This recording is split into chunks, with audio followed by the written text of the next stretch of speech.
एक सुचारू रूप से चलता हुआ संस्था है। निश्चित रूप से हम लोग इसके लिए, इसके भविष्य के लिए हम लोग गोल्डन भविष्य के लिए कामना करेंगे। और हम लोग इसके किसी सदस्य से विशेष रूप से जुड़े नहीं हैं, लेकिन लगातार इनके कार्य क्षमता को देखते हुए हम लोग की जहाँ भी जरूरत पड़ेगी इस संस्था को, आर्थिक रूप से हो या शारीरिक रूप से हो या प्रशासनिक रूप से हो, हमेशा हम लोग इसे सहयोग करते आएंगे और कोशिश करेंगे कि ये उम्मीद भी रखेंगे कि फ्यूचर फाउंडेशन भविष्य में एक नाम, एक फेमस पहचान खड़ा करे। धन्यवाद। ठीक है, शक्ति तन मन धन जैसे भी होगा हम लोग इस फाउंडेशन से जुड़ेंगे और मेहनत करेंगे और आगे बढ़ाएंगे, क्योंकि इनमें सबसे प्लस पॉइंट क्या लगा कि कभी अभी तक कोई राजनीति की बात है नहीं। आमतौर पे हम लोग बहुत सारे इस टाइप के संस्थाओं में जाते हैं, कहीं ना कहीं राजनीति की कुछ झलक आता है, लेकिन नहीं, यह सबसे अच्छा लगा कि जितने लोग हैं अलग अलग दल से हो सकते हैं, लेकिन सबका विचार समाज को जागृत करने का है, समाज को आगे बढ़ाने का है, समाज को प्रगति देने का है। इससे आगे बस आप लोग का कोई सवाल हो तो मैं कुछ जवाब दे सकता हूँ, नहीं तो फिर इस तरह के उत्कृष्ट आयोजन के लिए गोल्डन फ्यूचर फाउंडेशन के संस्थापक अध्यक्ष सौरभ कुमार प्रजापति जी और इस संस्था के सभी सदस्यों का काफ़ी धन्यवाद और आभार प्रकट करता हूँ। इस तरह के आयोजन करके जो मेन स्ट्रीम में काम करने वाले लोग हैं, चिकित्सक, जो विभिन्न प्रकार की समस्याओं से जूझते हैं, वैसे लोगों को एक मंच पर लाकर उन्हें सम्मान देना अपने आप में बेहद गौरवान्वित करने वाला क्षण है। मैं पूरी तन्मयता से ईश्वर से प्रार्थना करता हूँ कि यह फाउंडेशन आने वाले समय में समाज के समस्याओं को उठाने के मामले में मील का पत्थर साबित हो और निरंतर आगे बढ़े। मेरी शुभकामना इस आयोजन करने वाले सभी लोगों के साथ यहाँ पर उपस्थित सम्मानित हुए सभी गणमान्य व्यक्तियों के साथ यहाँ पर उपस्थित सभी मीडिया बंधुओं को भी मैं शुभकामना देता हूँ और यह कार्यक्रम समाज हित में निश्चित रूप से एक अच्छा संदेश देती है।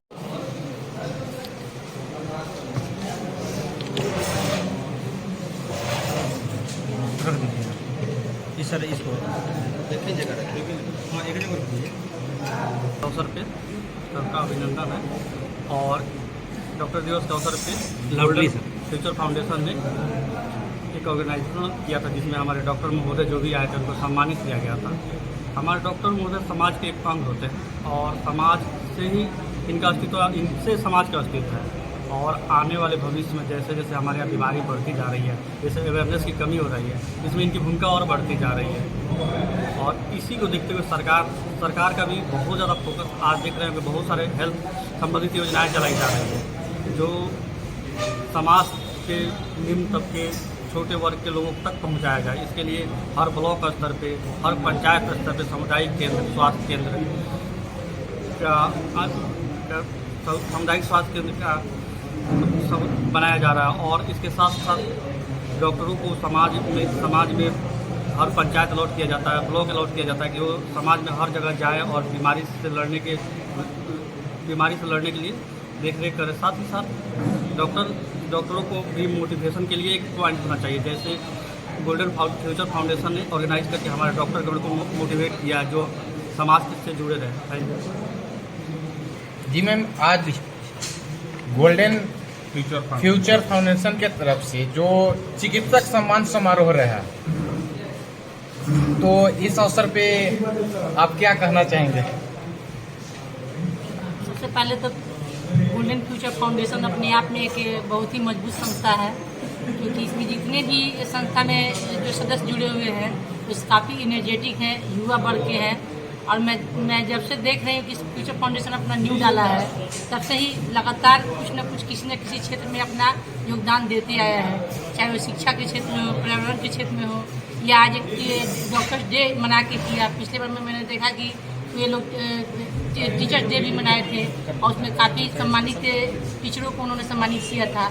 इस तरह संस्था तो कई बनाई जाती है, लेकिन वो पन्ना में ही और कहीं ना कहीं दब कर रह जाता है।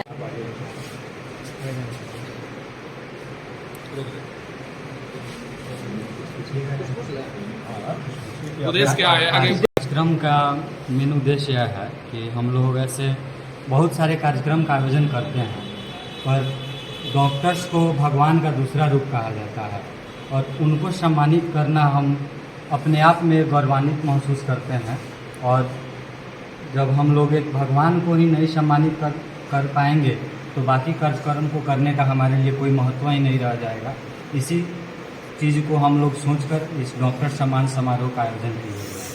किस प्रकार से सहयोग प्राप्त हुआ है? इसमें जो कार्यकर्ता लोग हैं, जो इसमें सदस्य लोग हैं, उन लोग हमारे जितने भी सक्रिय सदस्यगण हैं सब लोग तन मन धन से हमें बेहतर सपोर्ट किए हुए हैं। और पिछले कुछ समय से हम थोड़ा त्रिपोलिया से बाहर भी रह रहे हैं, लेकिन हमारी अनुपस्थिति में हमारे सभी सदस्यगण ने इस कार्यक्रम को इतने भव्य तरीके से और इतने बेहतर तरीके से प्रदर्शित किया। इसके लिए मैं अपने सभी सदस्यगण का आभार व्यक्त करता हूँ। फाउंडेशन का अभी हम लोग ज़्यादातर संस्था का जो दूसरा उद्देश्य पर्यावरण है, आप लोग सोशल मीडिया के माध्यम से देखते रहते होंगे और आप जितेंद्र भैया ज़्यादातर हमारे कार्यक्रम में उपस्थित होते हैं। हम लोग पर्यावरण पे और पौधारोपण पे ज़्यादा फोकस कर रहे हैं। पिछले वर्ष जैसा कि हम लोगों ने 2200 पौधा एक वर्ष में लगाया था, इस बार हम लोग 3500 पौधा का टारगेट लेकर चले हुए हैं एक वर्ष के अंतर्गत। तो अगला कार्यक्रम हमारा पौधारोपण होगा, जिसमें हम लोग कम से कम 250 पौधा लगाने का कार्य करेंगे। उस क्षेत्र में सुधार के लिए आपकी संस्था क्या कार्य कर रही है? इस क्षेत्र में हम लोग हालांकि हमारे तुरकोलिया प्रखंड अंतर्गत जितने भी स्कूल हैं, अभी तक हम लोग 20% ही स्कूल विजिट किए हुए हैं। आप सबों को संदेश देना चाहूँगा कि डॉक्टर्स लोग को आप लोग भगवान का दर्जा देते हुए उनका सम्मान जरूर करें। अगर कोई उनसे त्रुटियां हो जाती हैं तो थोड़ी बहुत जो भूल है उसको एक भूल समझ के उस चीज़ को कम करें। और मैं आप सभी मीडिया बंधुओं का धन्यवाद करता हूं जो आप लोगों ने हमें इतना समय दिया। फाउंडेशन के संस्थापक अध्यक्ष सौरभ प्रजापति ने हर समय तुरकोलिया के लिए एक अनोखा कार्य करते हैं। जब भी यहाँ इस तरह की बातें होती हैं, शिक्षक समारोह हो या आपको डॉक्टर सम्मान समारोह हो, ये करते हैं, बड़ी अच्छा लगता है। और ये 2-3 तरह का काम करते हैं, शिक्षा के क्षेत्र में, स्वास्थ्य के क्षेत्र में और पर्यावरण के क्षेत्र में, जो तुरकोलिया के लिए हमारे लिए और आपके लिए या तुरकोलिया वासी के लिए गौरवान्वित करने वाली बात स्थिति है। जो बाजार वाला रोड हो या मेन चौक से जाने वाला रोड हो, इतना बदतर रोड हो गया है जो बच्चा सब आने में सक्षम है। इसके बारे में आप क्या कहना चाहिए? जिस रोड से आप आए होंगे, कहीं इस मैदान में आप देखे होंगे कि रोड की कितना स्थिति बदतर है।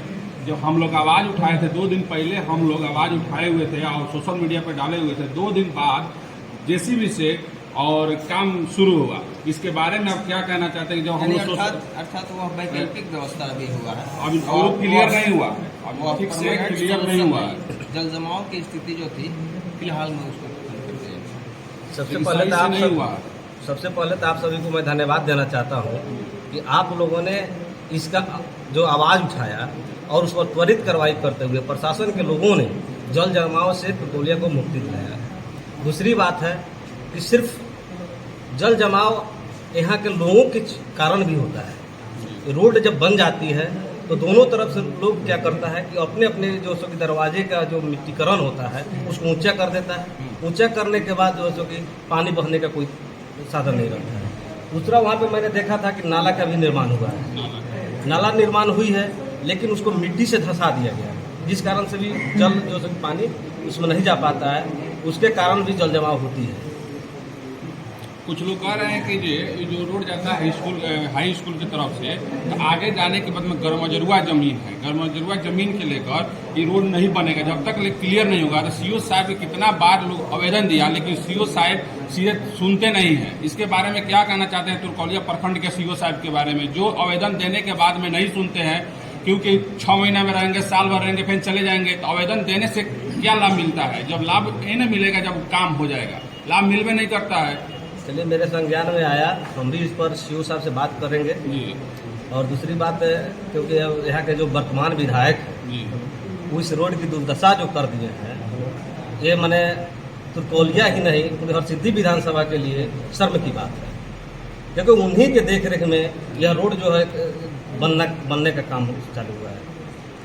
इसलिए विधायक जी से मैं आग्रह करता हूँ कि तुरंत आप जिस आशा उम्मीद से यहाँ के लोगों ने आपको वोट दे करके आपको विधायक बनाने का काम किया है, उसी आशा उम्मीद से आप इसको जो सो कि तुरंत रोड का काम करवाइए, जिससे बच्चे बच्चियाँ या यहाँ के आम आवाम को जो कठिनाई हो रही है वह जो सो कि नहीं हो सकती। विधायक जी तो किडनी ट्रांसफर करा के तो घर पर बैठे हुए हैं, काम कैसे करेंगे? उनका बेटा, विधायक जी का बेटा घूम रहे हैं, तभी तो उनके काम उनके बेटे ही देख रहे हैं ना। 3 दिन पहले जो स्टेट बैंक के तुलकोलिया स्टेट बैंक के 3 दिन पहले हम लोग आवाज उठाए हुए थे, जो कल वहाँ पर है जो हला हुआ है, इसके बारे में जितेंद्र जी सब तक न्यूज से फोन किए हुए थे कि कल का आकर देख लीजिए, जो बहुत 42 डिग्री के तापमान, तब भी वो कल नहीं सुधर पाया, वैसा ही को सही कल जब फोन करने के बाद। किनको फोन किए थे आप? विधायक जी को बेटा के। नहीं तो आप मीडिया के बंधु हैं, आपसे आग्रह है कि अगर कल की बात थी तो आप पीएचडी को फोन करना चाहिए। नहीं, वो बोले वहाँ के मैनेजर साहब विधायक बोले कि विधायक के हैंड में है, आप विधायक से बात कीजिए। हाँ, विधायक, ये तो बात आप सच है जी। तो विधायक जी को अगर तुलकोलिया के बारे में सोचना होता या हरसिद्धि के बारे में सोचना होता, आपके कॉल जाने के बाद, आपकी फोन जाने के बाद त्वरित कार्रवाई करते हुए अपने स्तर से, अपने लेटर पैड के स्तर से पीएचडी को जो सो कि वह लिखते और लिखकर तुरंत जो सो कि उस पर काम करते, तो शायद कल की स्थिति भी सुधर जाती और ये जो आपका मुख्य मुद्दा है जल जमाव, उसकी भी स्थिति सुधर जाती और जो आपके पास आने वाला जो हाई स्कूल में आने वाला बच्चों बच्चियों का है, ये भी सुधर जाएगा। धन्यवाद।